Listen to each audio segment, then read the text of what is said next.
Friends, कैसे आप सब। तो डियर क्लास 6 का चैप्टर 1 सौर मंडल में पृथ्वी। आज के क्लास में हम लोग इस चैप्टर को डिस्कस करने वाले हैं क्योंकि इसका हम लोग एमसीक्यू कर लिए। अब देखिए चैप्टर में क्या क्या इंपॉर्टेंट है आज के क्लास में हम लोग डिस्कस करते हैं, ठीक है। तो सौर मंडल में पृथ्वी, देखिए क्या क्या इंपॉर्टेंट है। सबसे पहले देखिए क्या बोल रहा है कि आकाश, आप उनकी गणना नहीं कर सकते। संपूर्ण आकाश छोटे छोटे चमकदार वस्तुओं से भर जाता है, जिनमें से कुछ चमकीले होते हैं और कुछ धुंधले होते हैं। ऐसा प्रतीत होता है मानो आकाश में हीरे जड़े हो, और इनमें से कुछ टिमटिमाते प्रतीत होते हैं, लेकिन अगर आप उनको ध्यान से देखोगे तो आप पाएंगे कि इनमें से कुछ की टिमटिमाहट अन्य से अलग होती है। तो आप अगर कभी रात को अगर आसमान को देखे होंगे तो आप ये सब आपको देखने को मिलेगा कि कोई तारा जो रहता है ना वो बहुत ज़्यादा चमकता है, कोई तारा जो रहता है बहुत ही छोटा दिखाई देता है, बहुत ही धुंधला दिखाई देता है, इस तरीके से। तो यहाँ पे एक इम्पॉर्टेंट पॉइंट आता है, अमावस्या कब आता है, ठीक है। भाई पूर्णिमा और अमावस्या क्या होता है, तो ये अलग अलग समय पर अलग अलग आकार तथा अलग अलग स्थितियों में दिखाई पड़ता है, ठीक है। तो आप संपूर्ण चंद्र को लगभग एक महीने में एक बार देख सकते हैं। तो यहाँ पे ये चीज़ को याद रखिएगा कि अलग अलग समय पर अलग अलग आकार तथा अलग स्थितियों में दिखाई पड़ता है, ठीक है ना। अ, इन चमकीली वस्तुओं के साथ आप लगभग प्रतिदिन चंद्रमा को भी देखते होंगे। तो अलग अलग समय पर अलग अलग आकार और अलग अलग स्थिति में जो है दिखाई देता है। जब हम लोग पूर्ण चंद्रमा को कब देखेंगे, तो पूर्णिमा के दिन देखते हैं, है ना। और 15 दिन के बाद जो है हम इसको नहीं देख सकते। और ये नए चंद्रमा की रात्रि या अमावस्या होती है, ठीक है। इसको हम लोग क्या कहते हैं, अमावस्या कहते हैं, ठीक है। तो यहाँ पे क्या है कि सूर्य, चंद्रमा तथा वो सभी वस्तुएं जो रात के समय आसमान में चमकते हैं उसको हम लोग क्या कहते हैं, खगोलीय पिंड कहते हैं, ठीक है। तो खगोलीय पिंड क्या कहलाती है, तो सूर्य, चंद्रमा और वो सभी वस्तुएं जो रात को आसमान में चमकती है उसको हम लोग खगोलीय पिंड कहते हैं। तो ये पिंड जो रहता है बड़े आकार वाले तथा गर्म होता है, ये गैसों से बना हुआ रहता है। इसके पास अपनी ऊष्मा तथा प्रकाश होता है, और जिससे वो बहुत बड़ी मात्रा में उत्सर्जित करते हैं। इन खगोलीय पिंडों को तारा कहते हैं। सूर्य भी एक तारा है। क्वेश्चन पूछा जाता है कि सूर्य क्या है, तो सूर्य एक तारा है, ठीक है। तो इसका अपना प्रकाश होता है खगोलीय पिंड का, और जिसके कारण वो चमकता है। इसमें गैस होता है, ठीक है, और बहुत ही गर्म होती है। तो रात के समय चमकते हुए अनगिनत तारे सूर्य के समान ही है, लेकिन हमसे बहुत अधिक दूर होने के कारण हम लोग उनकी ऊष्मा या प्रकाश को महसूस नहीं करते तथा वह अत्यंत छोटे दिखाई पड़ते हैं। देखिए, आपने बस ध्यान दिया होगा कि कुछ दूरी से देखने पर सभी वस्तुएं छोटी दिखाई पड़ती है। अत्यधिक ऊंचाई पर उड़ रहा हवाई जहाज कितना छोटा दिखाई देता है।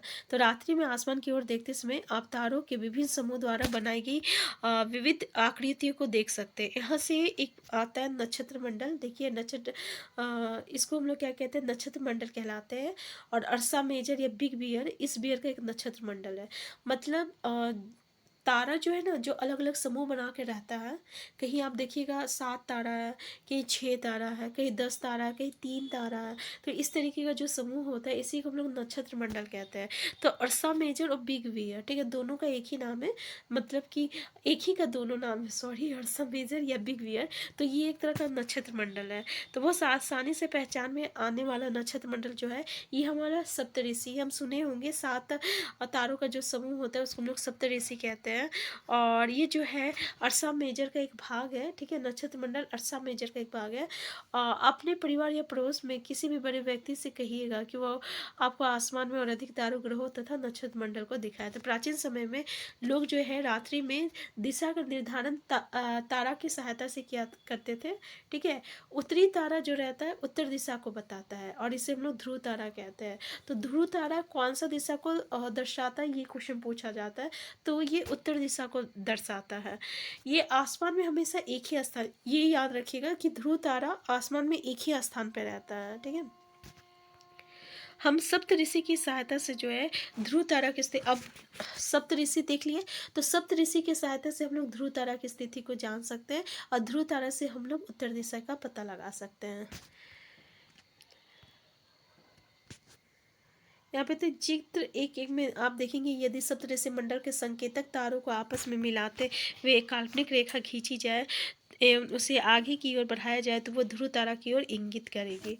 कुछ खगोलीय पिंडों में अपना प्रकाश और ऊष्मा नहीं होता और वो तारों के प्रकाश से प्रकाशित होती है, ऐसे पिंड ग्रह कहलाते हैं। तो आपको तो पता होगा ना कि कुछ जो कि हम लोग बचपन में भी पढ़े थे, ल्यूमिनियस एंड नॉन ल्यूमिनियस, यानी कुछ ऐसा होता है जिसके पास खुद की प्रकाश होती है और कुछ ऐसे होते हैं जिनके पास खुद की प्रकाश नहीं होती है। तो ऐसा खगोलीय पिंड जिसका खुद का ऊष्मा नहीं होता है और वो तारों या के प्रकाश से जो है प्रकाशित होता है, तो इसको हम लोग क्या कहते हैं, ग्रह कहते हैं। इंग्लिश में हम लोग प्लैनेट कहते हैं। और आपको पता है कि कितने प्लैनेट हैं? पूरे 9 प्लैनेट है। तो उसमें से हमारा एक प्लैनेट जो है, चलिए आगे डिस्कस करते हैं कि और ये अपना संपूर्ण प्रकाश और ऊष्मा सूर्य से प्राप्त करते हैं, जो पृथ्वी के सबसे नज़दीक का तारा है। तो पृथ्वी को बहुत अधिक दूरी से, जैसे चंद्रमा से देखने पर ये चंद्रमा की तरह चमकती हुई प्रतीत दिखाई देती है।